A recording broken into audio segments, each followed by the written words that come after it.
निर्मला से सटकर बैठा संतोष अपनी अंगुलियों से उसकी नंगी बाहों पर रेखाएं खींचने लगा तो वह कसमसा उठी। जिंदगी में पहली बार उसने किसी मर्द की इतनी प्यारी भरी छुअन महसूस की थी। निर्मला की इच्छा हुई कि संतोष उसे अपनी बाहों में भरकर इतने जोर से खींचे कि निर्मला के मन की बात संतोष की आंखों में चमक आ गई। उसी के साथ नंगी बाहों के फिसलते गोल तक पहुंच गए। ब्लाउज झांकते गोलियों के बाहर आवाज सुनाई पड़ी, दीदी चाय बन गई है। संतोष घबराकर निर्मला से अलग हो गया, जिसका चेहरा एकदम ततमा उठा, लेकिन मजबूर में वह होठ काट कर रह गए।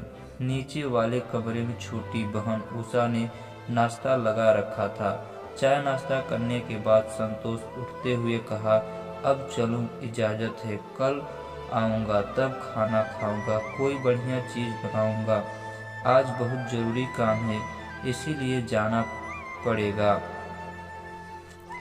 अच्छा 5 मिनट तक रुको, उषा ने बर्तन समेटते हुए कहा। मुझे अपनी सहेली से नोट लेने रास्ता में छोड़ देना, बस 5 मिनट में तैयार होकर आती हूँ। उषा थोड़ी देर में कपड़े बदल कर आ गई। संतोष उसे अपने मोटरसाइकिल पर बैठाकर चला गया। उधर निर्मला कमरे में बिस्तर पर गिरी पड़ी और प्यास अधूरी रह जाने में तड़पने लगी। निर्मला की आंखों में पानी भर गए। संतोष के चेहरे तैर उठा, दरवाजा बंद कर दिया और बिस्तर पर गिरकर मछली की तरह छटपटाने लगी।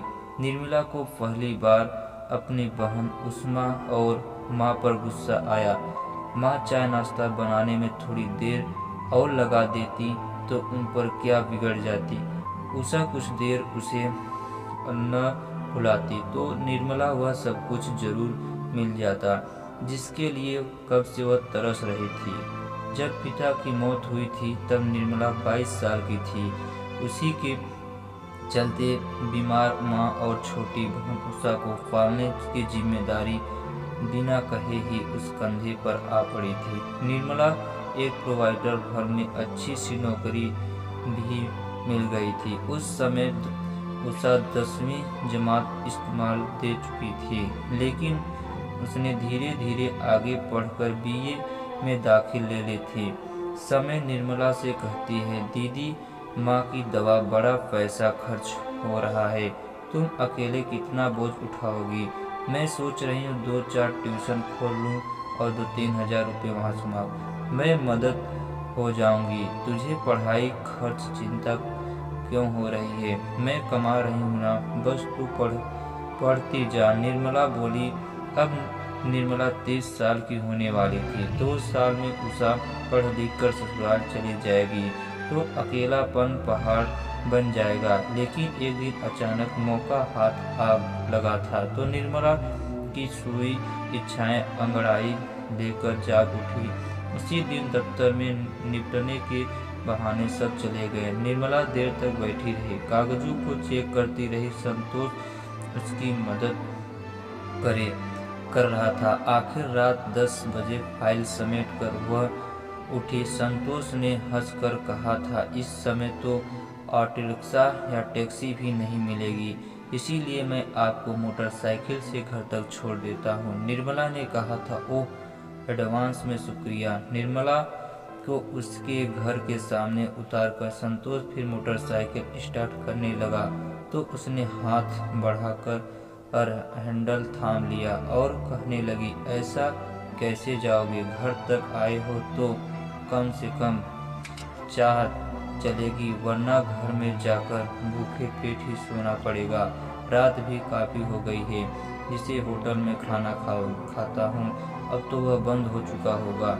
आप होटल मत खाते और वहाँ कहाँ खाओगे, क्या आपके घर वाले, मेरा कोई नहीं है, माँ बाप की इकलौती औलाद, वे दोनों भी बहुत कम उम्र में ही मेरे साथ छोड़ गए, तब मैं अकेली जिंदगी काट रही हूँ। संतोष बहुत मना किया लेकिन निर्मला नहीं मानी।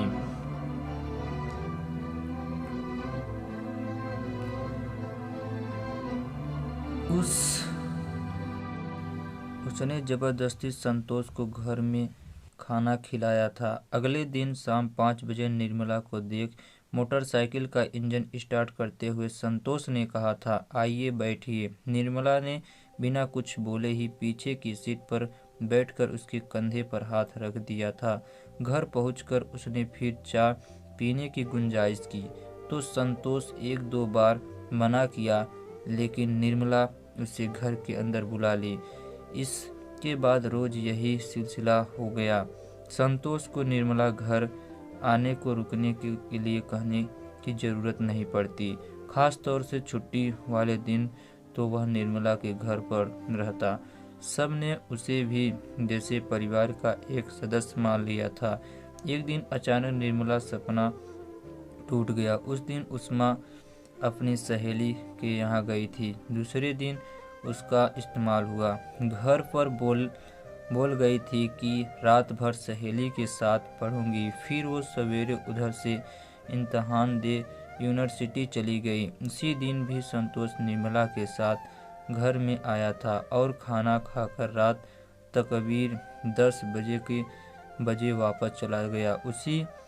उसे जाने के बाद निर्मला बाहर वाले दरवाजे बंद करने पर अपने कमरे में लौट रही थी। तभी माँ ने टोक दिया, बेटी तुझे ज़रूरत है। माँ के पास बैठकर आंखें चुराते हुए उसने पूछा, क्या बात है माँ? बेटी संतोष कैसे लड़का है? वह तेरी दफ्तर में काम करता है, तू तो अच्छी तरह से जानती होगी।